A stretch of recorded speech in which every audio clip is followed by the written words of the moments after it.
What we have here is a display of 3 historic and 1 modern keyboard instrument.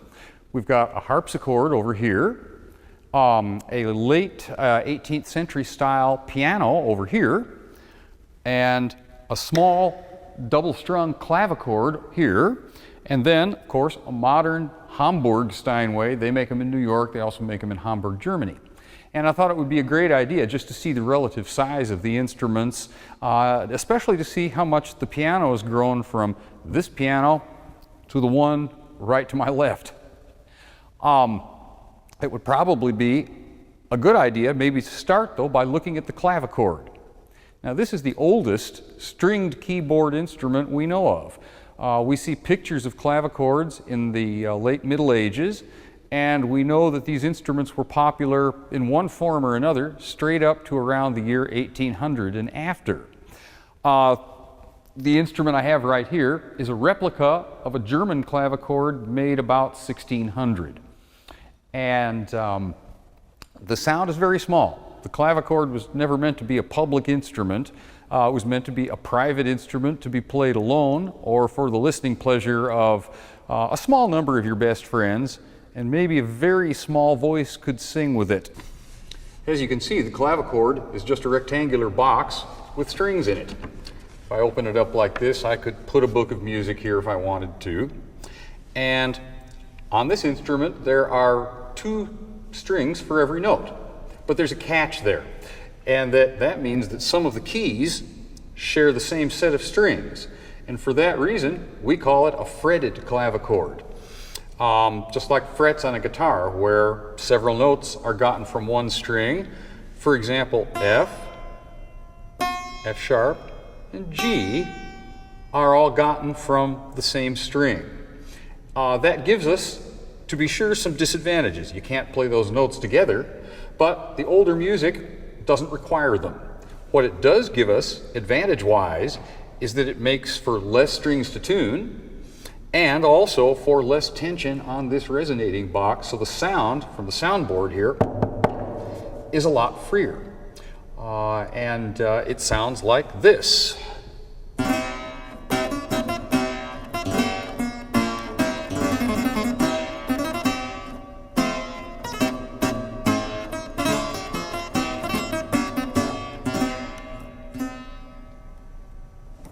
Instruments like this were popular from the late Middle Ages all the way to almost after 1800, when historical keyboard instruments like the ones we have here today kind of went into oblivion.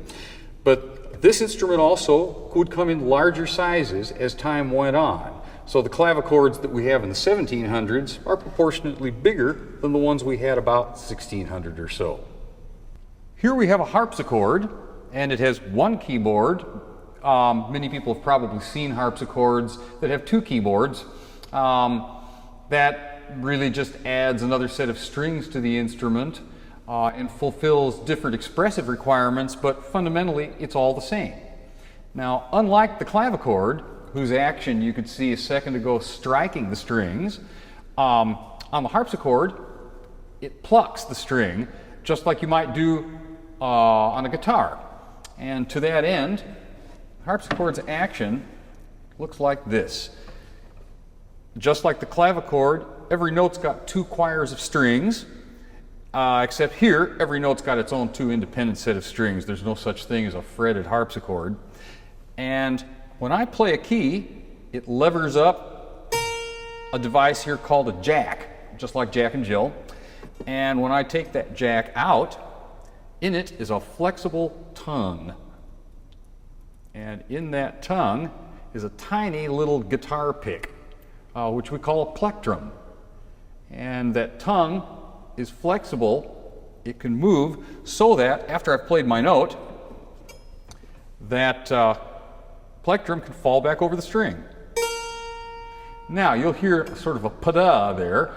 The strings are staggered, and that makes for a more sensitive touch on the harpsichord. If you had to muscle down both strings at the same time, the sound wouldn't be as attractive and the player wouldn't have as much control. But these instruments date, as far as we know, from the end of the 15th century, that's the 1400s, all the way to the 1790s, when the harpsichord pretty well went out of fashion and was only brought back into fashion in the 20th century.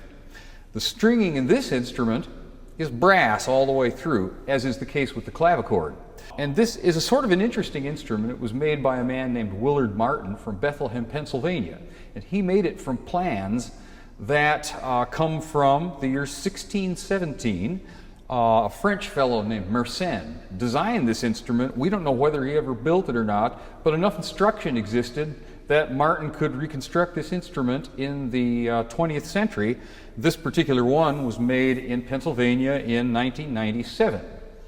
And harpsichords can vary from a kind of a delicate lute-like whisper to a pretty brilliant sound. I'll play you a little 16th century dance from the Antwerp Dance Book of 1587, and you'll get an idea of what it sounds like.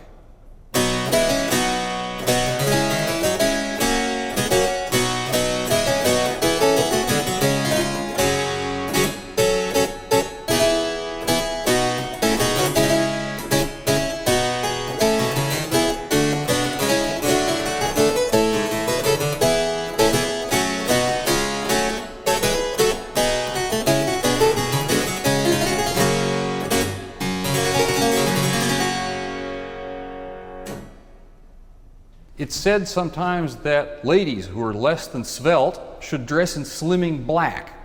And we have no better example of that than the modern grand piano and the piano as Wolfgang Amadeus Mozart or Joseph Haydn or the young Ludwig van Beethoven knew it. This piano is a replica of two different instruments. One lives in a museum in Nuremberg in Germany, the other one lives in a museum in Vienna.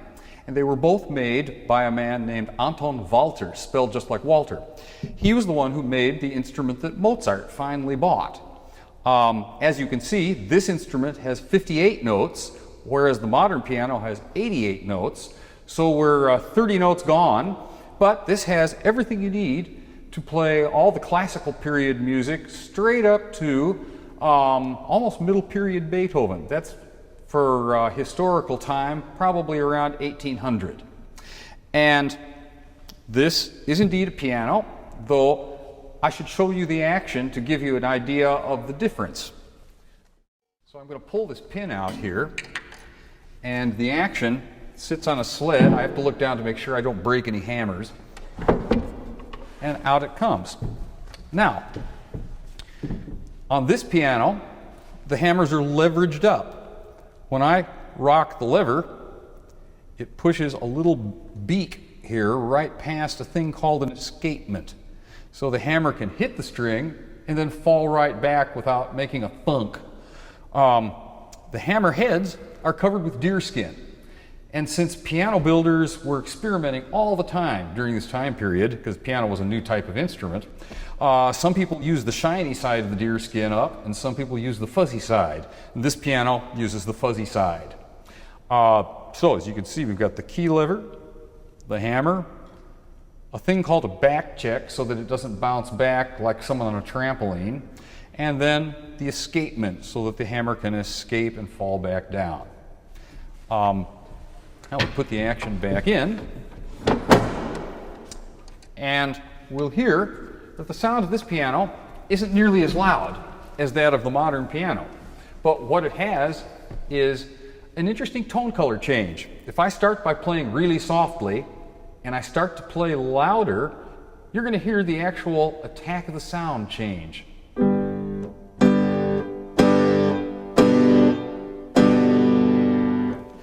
The treble range of the instrument was said in the 18th century to sound a little bit like woodwinds, I think especially clarinet, but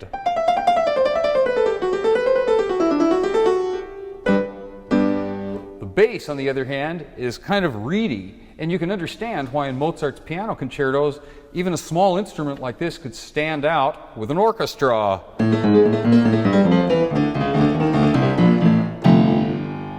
So.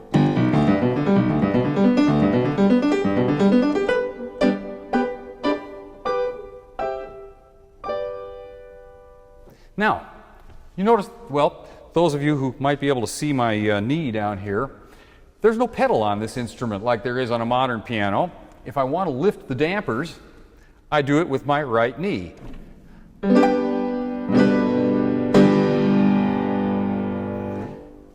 If I use my left knee, I can interpose a layer of felt in between the hammers and the strings.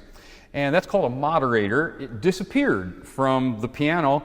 It was never on English pianos, which are more the direct ancestors of the modern piano. But when it disappeared, we lost a valuable tone color. It's very kind of muted and muffled.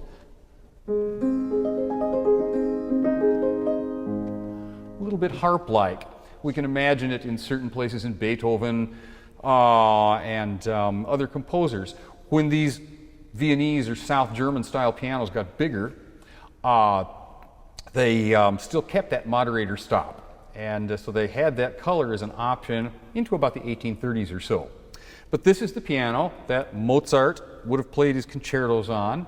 And as we can see, when we progress over to the modern piano, that it is, it's gotten a little bit bigger.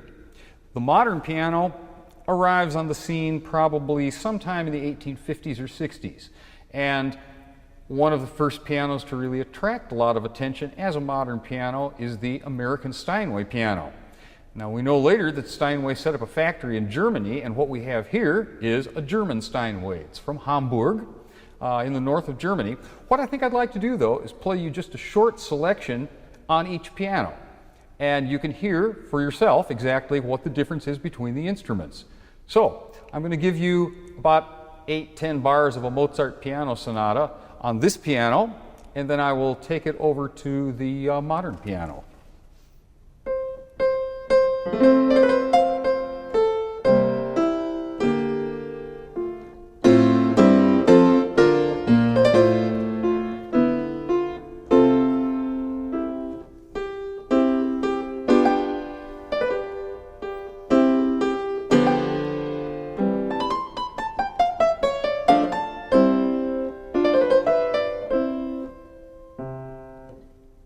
We move now from the South German Viennese style piano to the modern Steinway.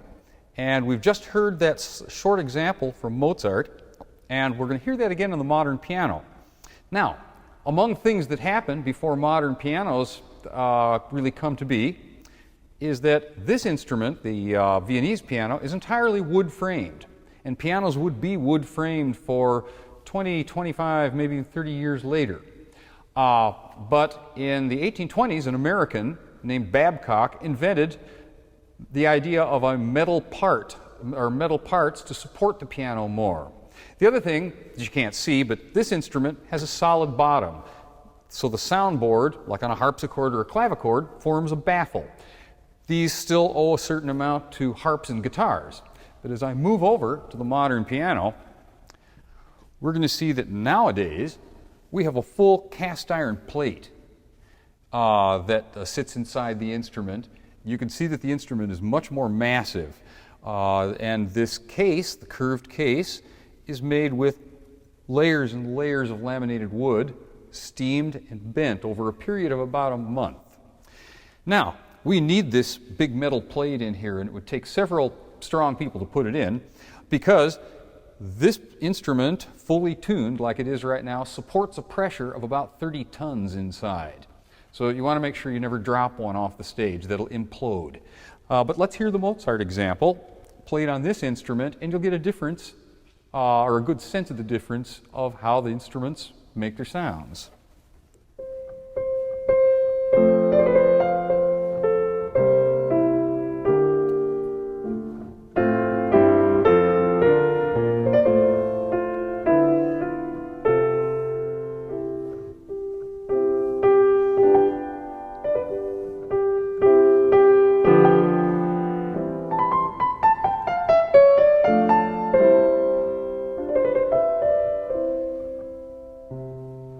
Now the range of Mozart's piano was here to here. There to here. This is called contra F. You'd notate it with two capital F's. This is little f3, F sharp 3, and G3. So again, we've got 58 notes here. We go to 88 notes now on the modern piano, and we have very long strings. Various processes came in that allowed them to build the piano bigger, louder, so that we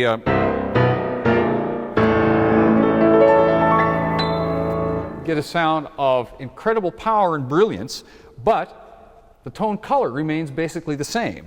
If I start from the softest sound and go as loud as I can, the volume will change, but the tone color really won't.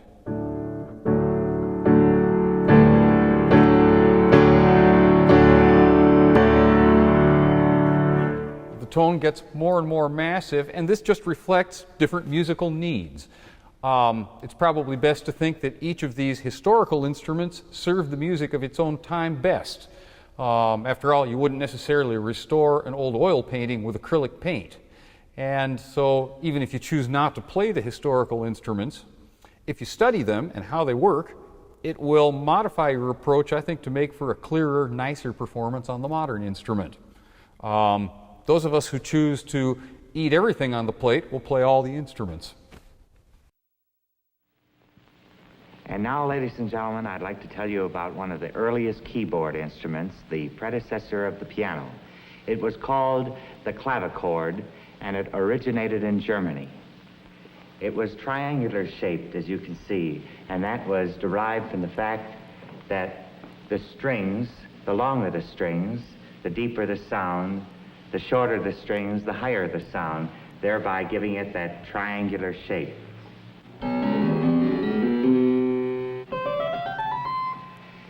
The famous composer and organist Johann Sebastian Bach was among the first of the great composers to write for the clavichord. I would like to play for you now Bach's Gigue.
Thank you very, very much. And now, ladies and gentlemen, I'd like to tell you about a more elaborate instrument of the 17th century, the harpsichord. And I'd like you to come with me now and meet a composer who wrote especially for the harpsichord. His name was Wolfgang Amadeus Mozart. The harpsichord had one very distinct advantage over the clavichord. It had further sets of strings offering greater tonal contrast to the music. Here is a composition that Mozart wrote especially for the harpsichord, and it's called Rondo a la Turque.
Thank you very, very much. The harpsichord remained the most popular keyboard instrument throughout most of the 18th century, but there were still many improvements to be made, and most of them were developed by a man named Bartolomeo Cristofori. He developed what he called the pianoforte, piano meaning soft, forte meaning loud. Later on, it was simply called the piano. It had many shapes and sizes, but the most popular was the square shape, or the spinet. The spinet was very popular during the time of Chopin. Chopin used to play this kind of piano in all the fashionable salons of Parisian musical society. I would like to play an excerpt of his famous Polonaise,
show you still another piano that was used by one of the contemporaries of Chopin's time.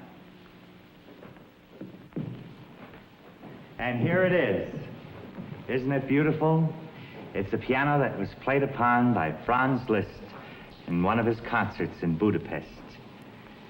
He was perhaps the greatest pianist of the 19th century, but more than that, he was the first of the great showman pianists. He was the first to give a solo concert with just the piano. He also revolutionized the type of performance in that most pianists before him either faced their audiences or had their backs to the audience. Franz Liszt turned his piano in profile, which showed not only his hands on the keyboard, but his very handsome profile, which all the ladies in the audience enjoyed as much as his playing. I would like to recall that wonderful era in music when Franz Liszt played his Dream of Love, his own composition, Liebestraum.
ladies and gentlemen, there you have a kind of a brief resume of the development of the piano as we know it today. Keyboard-based instruments are among the most popular instruments in musical history. They have a history spanning over 2,000 years, from ancient Greece to the classical music period to modern day. Keyboard instruments come in many varieties, and there are numerous keyboards in different hornbostel sax instrument classification groups. The hornbostel sax system is divided into 5 categories: idiophones, which produce sound by the instrument vibrating without use of strings or membranes, like a bell; membranophones, which use a vibrating membrane, such as a drum; chordophones, which have vibrating strings, like a violin; aerophones, which have reeds or vibrate air through resonance, like a harmonica or flute; and sometimes electrophones, which use electronic circuits to make sound, like a theremin. The earliest keyboard instruments were aerophones and produced sound with a vibrating column of air in a tube. These were pipe organs. The earliest pipe organs are found in ancient Greece in the 3rd century BC. These organs were called hydraulices, and are called so because instead of an air pump, such as bellows, the air was pressurized with a source of falling water, hence the name hydraulis, literally water pipe. The first air-powered pipe organs appeared in the 6th or 7th century AD, and later became small, handheld pipe organs called portative organs, first appearing in the 1200s. As time went on, these became larger and larger, eventually becoming about the size of a modern piano. Finally, in 1361, in Halberstadt, Germany, the world's first permanent pipe organ was installed. The organ had 20 bellows, being operated by 10 men. The first stops, knobs that control harmonics of the notes, were put on organs in 1450 and became more advanced in the 1600s, allowing for more tonal controls. Because the instrument was very common, there were many pieces composed for it. One of the most famous pipe organ composers was Johann Sebastian Bach, who composed the iconic Toccata and Fugue in D minor. The pipe organ continues to hold a place in music. Most theaters and performance auditoriums have pipe organs built into them, even ones that are still being built today.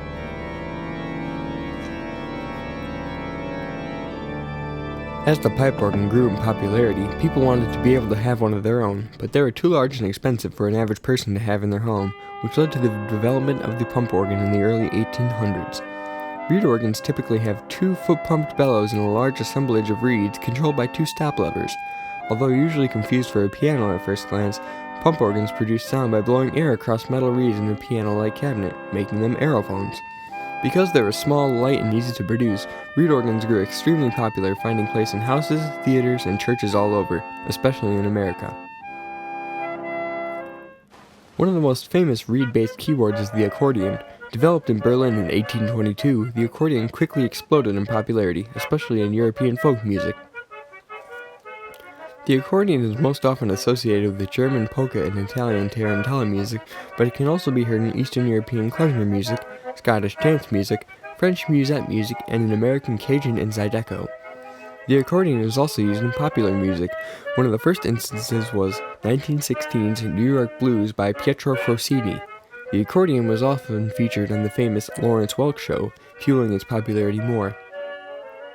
One modern accordion player who's become extremely famous is Grammy Award-winning comedian Weird Al Yankovic, of no relation to famous polka accordion player Frankie Yankovic.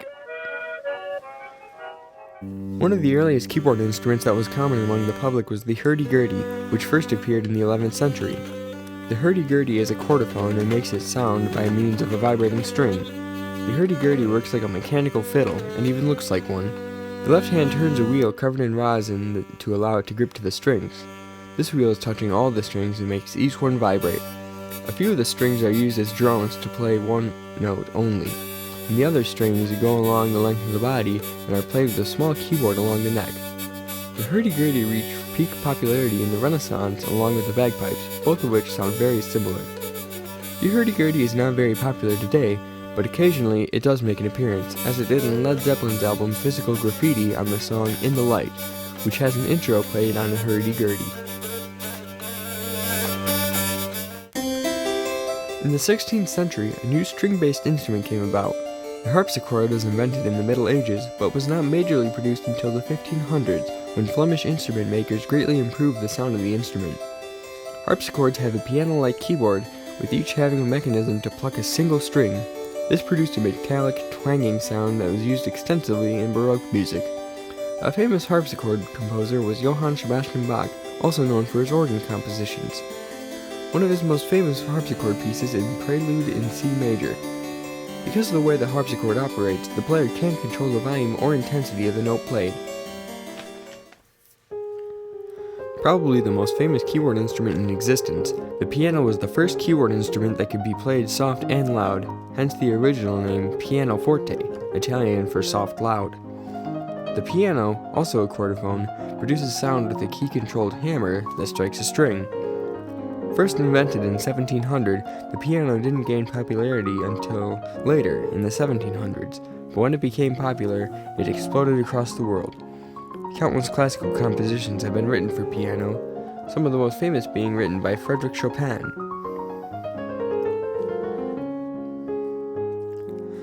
The piano lives on strongly today.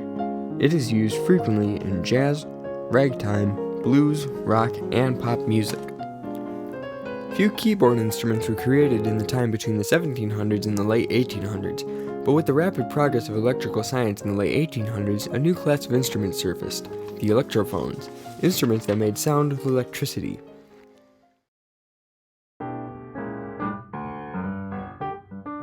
The first piano was invented around 1700 by this guy Bartolomeo Cristofori in Italy. Before that, the dominant keyboard instruments were clavichords and harpsichords. These were fairly popular, but they had certain limitations. You could only play them at one volume, which wasn't really loud enough to keep up with the orchestras of the day. Bartolomeo invented a different sort of keyboard instrument that allowed you to play both loudly and softly. They called it the pianoforte, which literally means soft loud. The difference is in the mechanics. With a harpsichord or clavichord, when you hit a key, it plucks a string. This means no matter how hard you hit the key, the sound will come out at the same volume. With a piano, you hit a key and a hammer strikes the string. This allows two real differences. First, the note sounds louder or softer depending on how hard you strike the key, and therefore how hard the hammer strikes the string. And second, the note rings out and sustains until you let the key go. All of this basically served to make the piano a more expressive, dynamic instrument. Composers and musicians were suddenly able to create short, percussive sounds or full legato textures, roar to fill big concert halls, or whisper in small, intimate parlor rooms, accompany full orchestras, or play rich harmonic songs all alone. The piano really began to take off in popularity in the 19th century, with the rise of the first piano superstars, including Frédéric Chopin and Franz Liszt. Over time, inventors added more keys, a stronger iron frame, a better soundboard, steel wire strings, and a whole bunch of other stuff to give the piano a bigger, richer sound. They also added pedals, which we still use today. The leftmost is the damper, which allows you to soften the sound a little. The middle can be different on different pianos, but is most commonly the sostenuto, which is rarely used today but sustains certain notes. The one on the far right is the most commonly used. It's called the sustain pedal, which lets you hold notes even after you let the key go. Of course, many of you taking this course are probably playing on a keyboard instead of a piano. The technology for keyboards started to develop in the early 20th century with electronic instruments like the ondes Martenot. In the 60s, Robert Moog and others began producing commercially available portable synthesizers that generate all sorts of crazy sounds. By the 80s, MIDI appeared, and suddenly instruments could communicate digitally, both with each other and with computers. Nowadays, you can pretty much find a keyboard to make any sound you want to make, including those that sound and feel pretty similar to a piano. I can't help but wonder what sort of sound Mozart would have gone for if he'd had the choices we have available today. But despite all these technological advances, we keep coming back again and again to the beauty and expressiveness of the piano, which has allowed so many musicians to stretch the full limits of their creativity with its endless possibilities.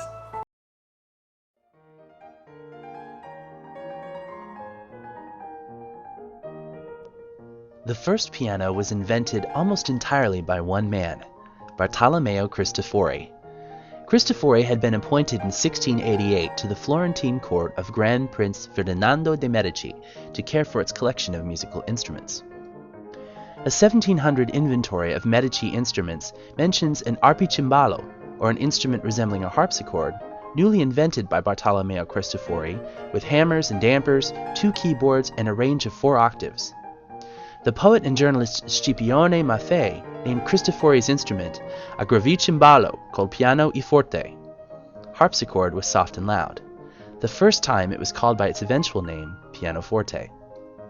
A contemporary inscription by a Florentine court musician, Federico Meccioli, notes that the arpicimbalo del pianoforte was first made by Cristofori in 1700, giving us a precise birth date for the piano.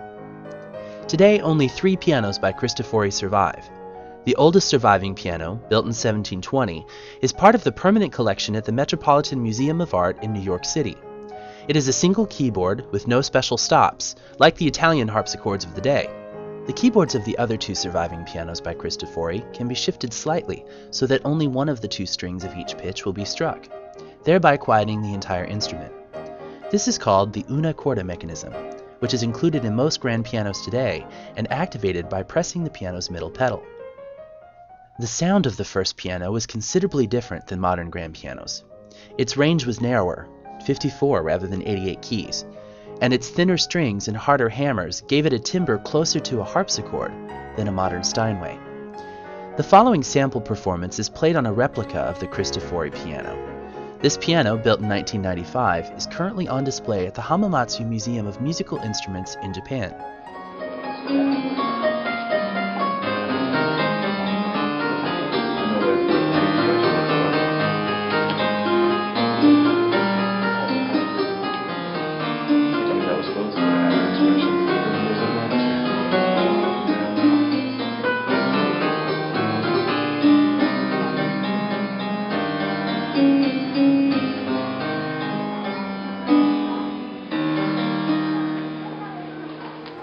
The Italians were very protective of their new invention, so much so that it took several years for the instrument to reach prominent composers around the world.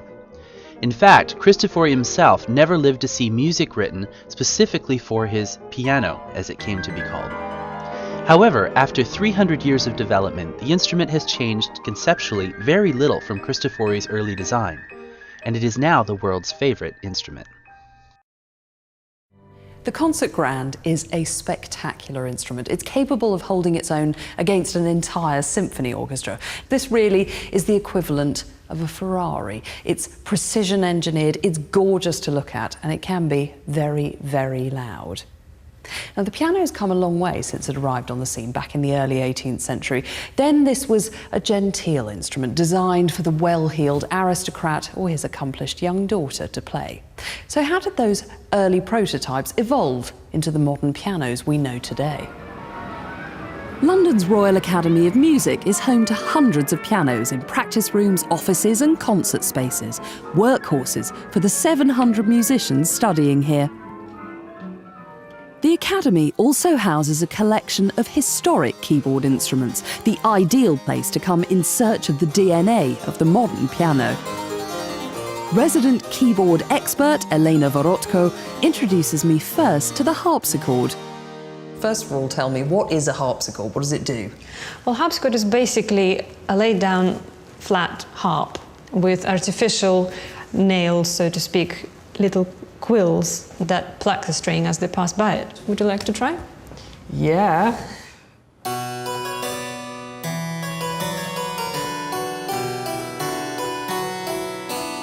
It's a very odd sensation for a pianist, because I'm used to playing something and I can play really loud. That doesn't sound very loud. Or I can play really soft.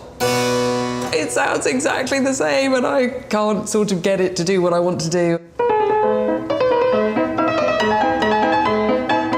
Stepping forward from the 18th century harpsichord, the next stage in the development of the modern piano has a much more familiar sound to us in the 21st century.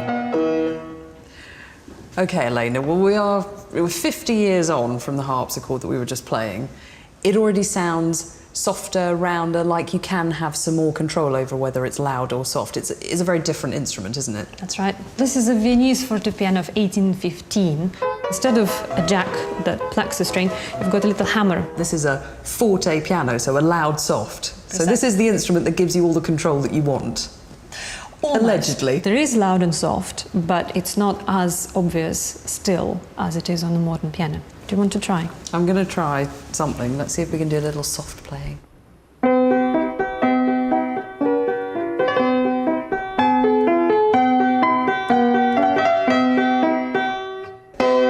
There, I can do something and I can make it quieter. So that does feel very much more like the kind of instrument I'm used to. But it's got things added to it that make it more than just a simple piano. There is a bell over there. Not only a bell, there is also a drum. There's a drumstick inside the piano, which is operated by the very right pedal. And here is how it sounds like.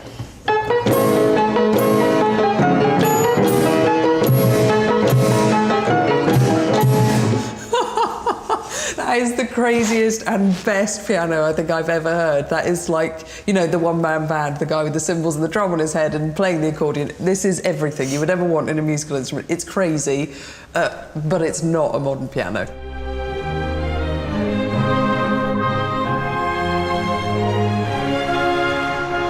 The great turning point for the piano came because one man in Vienna was losing his hearing. As Beethoven grew progressively more deaf, he found himself cut off from the world around him and from his own music. He wanted desperately to hear the radical compositions he was creating, and the pianos he had simply weren't up to the job. What was needed was something new, and to find it we have to come here to the National Museum in Budapest.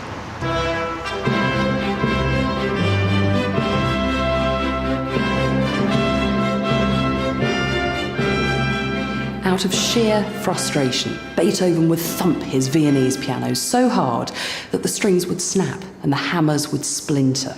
And then, in 1817, this showed up. It was a state-of-the-art machine, a gift made by John Broadwood and Sons. They had it sent by boat from London to Trieste and then on a wagon to Beethoven's home in Vienna. And overnight, this piano changed his musical universe.